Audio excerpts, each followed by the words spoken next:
All right, y'all. So there's a new video that just hit the scene. Where are the Chris Hansen predators? Salutes to my brother Zaya X ETC, because he actually brought this up a little while back, and then I had saw like Gideon have reacted to it, and a couple of other people have reacted to the video since. And you know, with the whole EDP thing, with the whole, you know, P word being thrown around on a lot of other people out there, creators, celebrities, just the word itself, predator, and the other one I don't want to say because I don't know how YouTube is at the end of the day, but the fact that that word is thrown around so much, I'm kind of curious to know where these guys are today on this show, because in reality, man, this was some of the first episodes, first type of me, I guess, growing up, seeing these predators in action, you know, because thank God it never happened to me. But let's go ahead and see what's going on. This video will cover exactly what happened to the 6 most notable creeps from Hansen vs Predator, and we're going to begin by talking. I will leave a link down below in the description to this video as well, so let's get it. Talking about the math tutor Manzi, who's had his life pretty much ruined as a result of the I'm Chris Hansen No You're Not episode. After arriving at the Sting house, Mike bumped into Chris immediately before trying to make the excuse that he was simply making sure that the 13-year-old girl was safe inside her house. After desperately attempting to leave, Mike was— Bro, look at the haircut, brother. I mean, the cop got the same haircut as well, but the 13-year-old girl was safely before trying to make— he got that cone head on deck, bro. He let it, I mean, he is just shaved completely, no mustache, no beard. He's trying to look young, I feel like. Make the excuse that he was simply making sure that the 13-year-old girl was safe inside her house. Oh, so he was waiting for, okay, he was protecting her, okay. After desperately attempting to leave, Mike was arrested, taken back to the police station, and interrogated for approximately 35 minutes, after which the episode ends with the explanation that because Mike's discussion was pretty clean prior to the meetup, he was only sentenced to 3 years probation, meaning that he avoided any time in prison and wasn't registered on any unsavory lists. Slap However, on the, this isn't to say that slap Mike's on the life wrist. has been easy ever since the episode went live. In late 2021, a conversation was leaked with one of the show's editors, who explained that the head of security— Hold on, let me see. Hello, did you work for HVP? And I asked the cause forum group, about 5 people told me you worked there as an editor. Good evening to you. I did. What's your question? I seen uncut videos of how, I guess it's How to Catch a P, but notice there's none of Mike Manzi, and I'm wondering why wasn't there being one aired. I have gotten that question before, and the reason why is because of our privacy reasons regarding our head of security wrong night. He is Manzi's uncle and demanded that not be revealed. He was uneasy about the episode airing, but said as long as certain edits are made, he will be fine with it. Wow. So the head of security of the show, Ron Knight, is the uncle of this teacher? If you don't know Knight, he's one of the stands near where the suspect initially entered to make sure they exit through the garage. There's a part that never aired where Manzi is insisting to Knight to let him go because he's known Manzi since birth. Wow. So you may notice how scenes cut a few times when Manzi starts freaking out. The moment he sees Knight, he angrily asks Knight, how could you let Manzi fall into it? Yeah. Wow. He told Manzi the best thing he could do is go through the garage and remain silent, which Manzi obviously didn't do.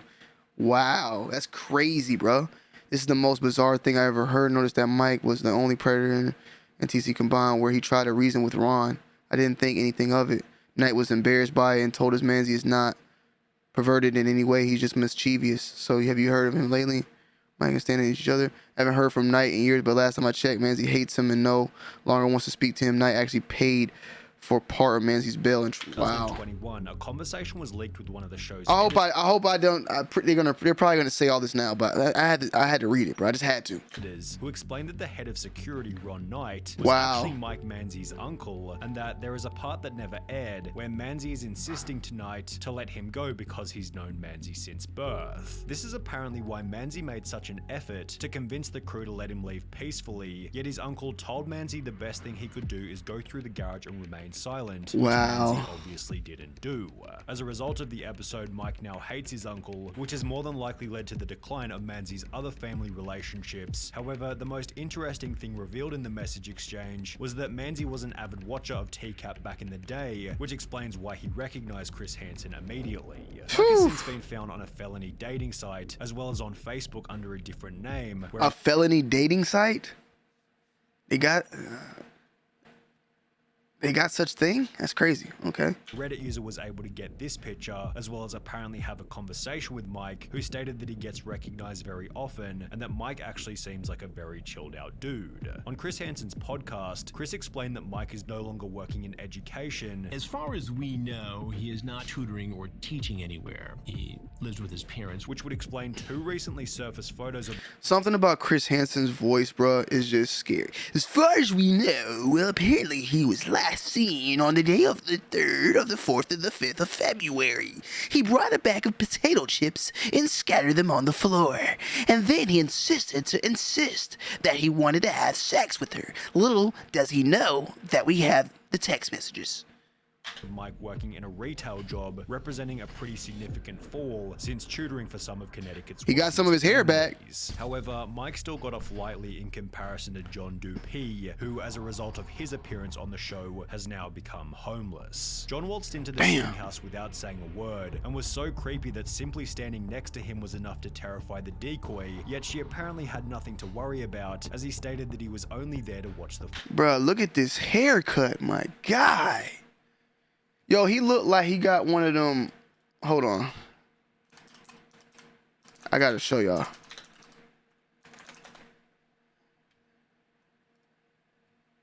He looked like he just took one of these off.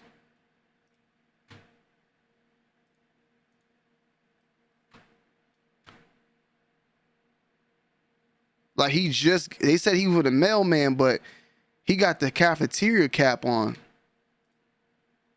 What is this, my nigga? Yet she apparently had. He tried to do the 1950s little, Harrison Neville.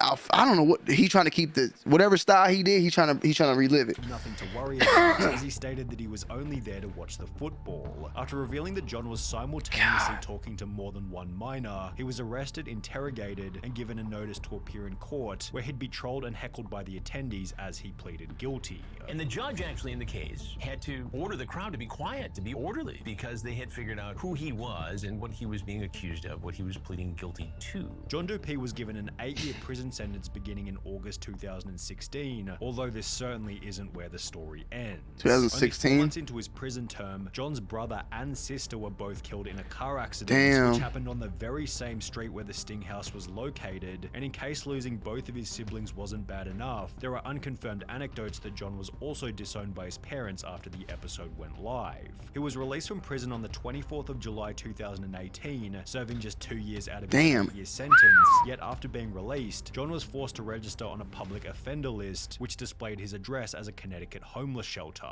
After 3 years in the shelter, John was able to move into a group house, although in October 2021, only 2 months after moving out of the homeless shelter. Oh, God damn. John Dupee violated his probation, is now in custody awaiting to plead with exorbitant,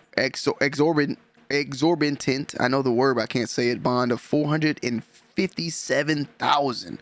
Even at the 10% that the bondsman will accept, that's $45,000. Yeah, he's not getting out. Seems that Mr. Connecticut can't even seem to be out of. Wow. Shelter. John violated his probation in an unspecified way and was sent back to prison for another year and 2 months. Since his release in December 2022, John has been residing in a shelter for recovering. He looks better here than when he did on the show. I'm gonna be 1,000. I mean, he's still a creepy looking dude, and he even still has the little twist thing, but he looked he's a creep regardless. I don't even know why I'm trying to reason with this dude. He's just a damn creep. Addicts. Although John Dupee isn't the only person on this list who's been back to prison, as Joshua Cologne also recently violated his probation. Joshua was the New York plumber who locked the door behind him after entering the sting house, stating that his biggest nightmare was ending up on a Chris Hansen episode. After Josh comes out of the bathroom, Chris is already there waiting for him. Wow. You know who I am? Yes. And as a result, Josh is unbelievably honest, laying out his intentions. Bruh, either this motherfucker is You know sweating, who I am? Yes. And as a result, Josh is either he's sweating, or this must be the most shiniest, cleanest forehead I've ever seen. Do you see the sparkles off this dude's dome piece? He just has a weird ass shaped head. Anyway, he's got like almost like a black person's haircut, the angles, but he's white. But his facial features could be kind of like a light skin like me. His forehead's big like a light skinned person. It's shining though. I mean, the quality is not there. I mean, we don't have HD to know. But bruh, we have one white glare and another one. This nigga put 3. We just got another one right there. Is this nigga putting baby oil on his hair? honest, laying out his They got a goddamn immediately. You can see the reflection, my nigga. After being taken back to the station, he'd incredibly admit that this wasn't the first time that he'd met up with Yeah, that's a someone white. underage, He got a black person haircut, but he's white. which eventually helped Yes. the court to secure a 7-year prison sentence. Damn. After this thing happened, but before Josh went to prison, he was still He might be working as a Hispanic. plumber and would admit to a co-worker that he was very remorseful and would happily take back his crazy Russian ex, then go back to that house with Chris Hansen. On his really bad days, he would talk about how he doesn't want to die alone and that he knows that he'll never have a semblance of a normal life again. Damn. Josh was sent to prison a few months later in early 2016 and would serve 3 years out of his 7-year sentence. However, this wouldn't be the last time that Josh ended up behind bars. In September 2020, approximately 1 year Oh yeah, he is Hispanic. That's why the hairline looks like a black, you know, black. Some Hispanics can get the, they can get the lineups and everything. Cologne, I didn't read the last name. after being released from his first prison stint, a post was made to the TCAP forum stating, Joshua Cologne was convicted yesterday after spending a few months in prison for a probation violation. 4 years jail, execution suspended after 6 months, probation 9 years. Damn. This guy will never learn. Josh's second prison term came to an end in March 2021, after which his former co-worker and friend took to Reddit to explain the reason for the sentence. He contacted me after he got out of prison for a second time, letting me know that he'd been framed. Apparently, he wasn't allowed to have any pictures of any children on his phone. His sister shared a picture of his niece in a chat that he was in, and he got locked up for it, his explanation. Interestingly, if you now search Josh's name on an inmate search engine, it states that Joshua Cologne is or was recently an inmate currently at the Connecticut Department of Corrections, CTDOC, located in Wethersford, CT, leading many to believe that Josh is now back in prison for a third time. But what happened to the wealthy accountant who Chris recognized from the beginning? His name was Charles Lawrence, and after walking into the Sting house, the following exchange occurred. No, Chris. Oh shit. What are you doing? But this is the first time I've caught anyone who I know. After which Charles was arrested and taken back to the station for an interview. Throughout the interrogation, He wanted some of that boy Badussy. Lawrence Look at he look at that neck. He looking in there. Goddamn creep. I want some of that Badussy. Yeah, he looked like a creep. Look at this nigga, man. Look at the neck lean forward. and after walking into the Sting house, the following exchange occurred. No, Chris. What are you doing? But this is the first time I've caught anyone who I know. After which Charles was arrested and taken back to the station for an interview. Throughout the interrogation, Charles made the hilarious claim that because of his poor eyesight, he read the decoy's age as 18 instead of 13. He was 18 when I got scratched and my glasses were upstairs. I'm looking, I thought he said 18. I swear to God, I would never, ever in my entire life meet a 13-year-old. However, the judge Okay. wasn't dumb enough to buy this Yeah, excuse, exactly. who sentenced Lawrence to 2 years in prison, which he served between June 2016 and June 2018. Damn, Whilst in he prison, did the 2 years? Association of Wow. International Certified Professional Accountants, under which Lawrence was employed, confirmed that Mr. Lawrence's AICPA membership was terminated effective May 25th, Everybody else been getting all let early. This guy right here got this full 2 years. 2017 because of a final judgment of conviction for a crime punishable by imprisonment for more than 1 year.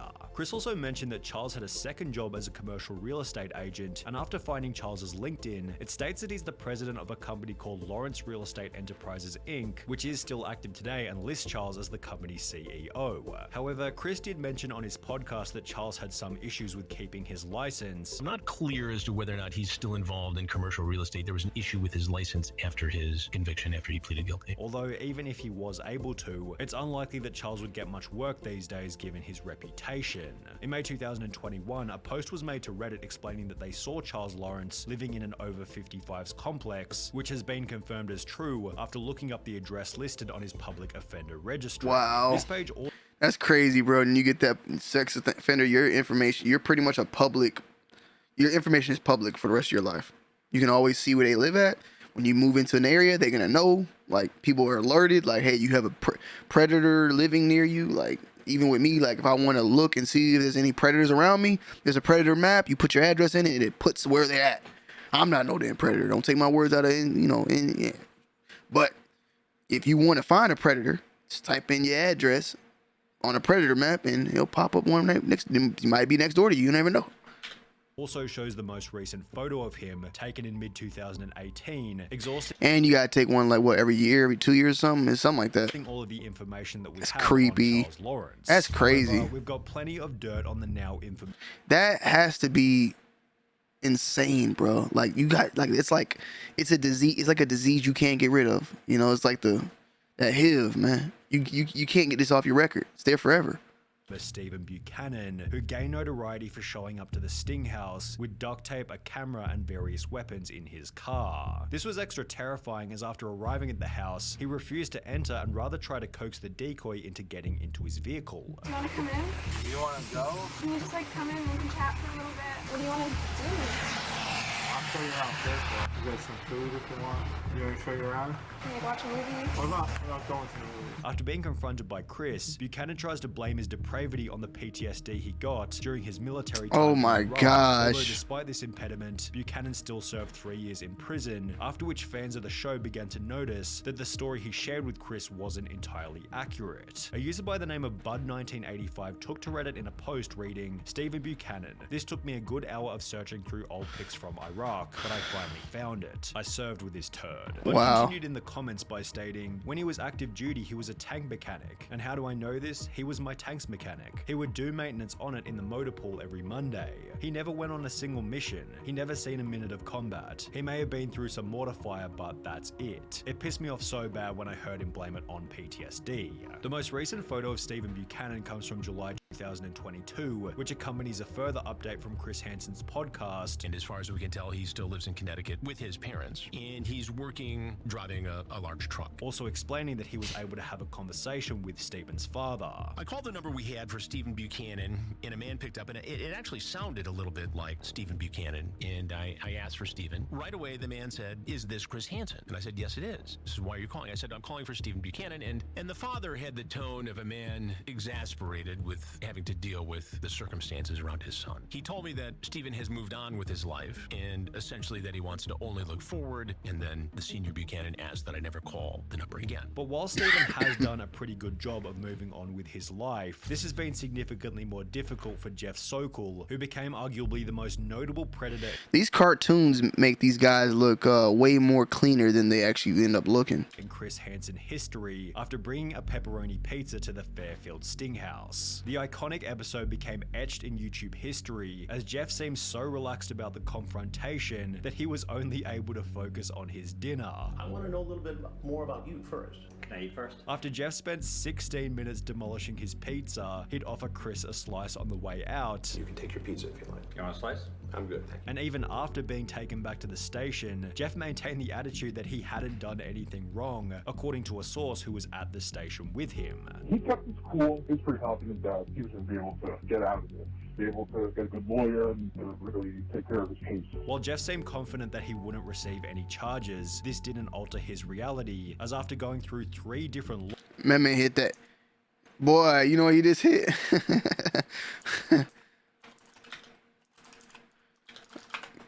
Hold up. He just hit this right here, bro. He saw them cameras, boy. He hit that mom. Yup.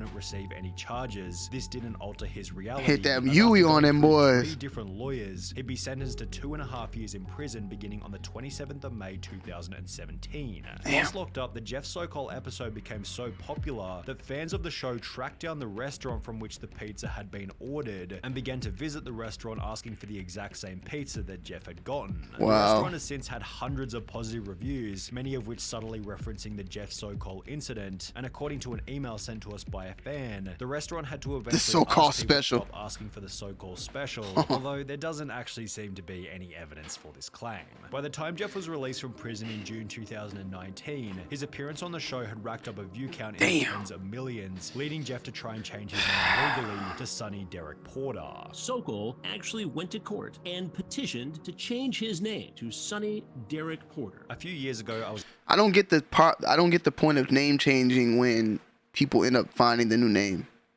You know, like I think like EDP tried to do the same thing. It just doesn't make sense. If you can easily find it, if I'm gonna change my name, I'm gonna make sure there's no way for anybody to find it. But at the same time, I think once you're, like I said, you're a predator, offender,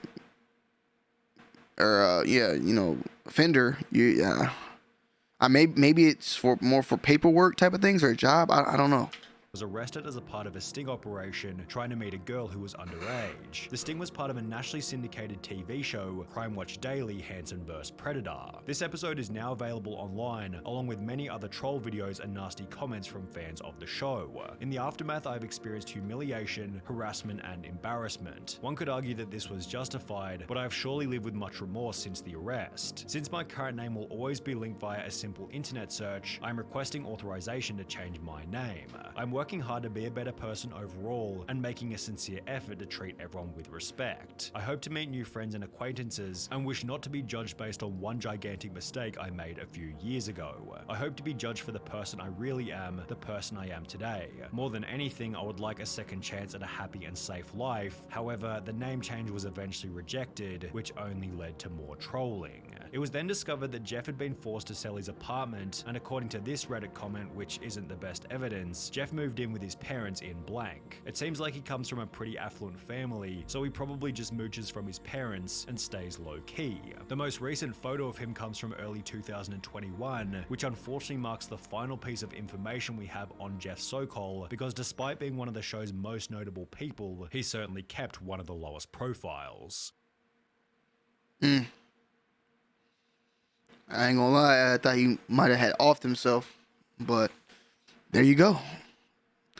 And that's where they're at. Let me know you guys' thoughts and opinions down below in the comment section. I'm out. Peace.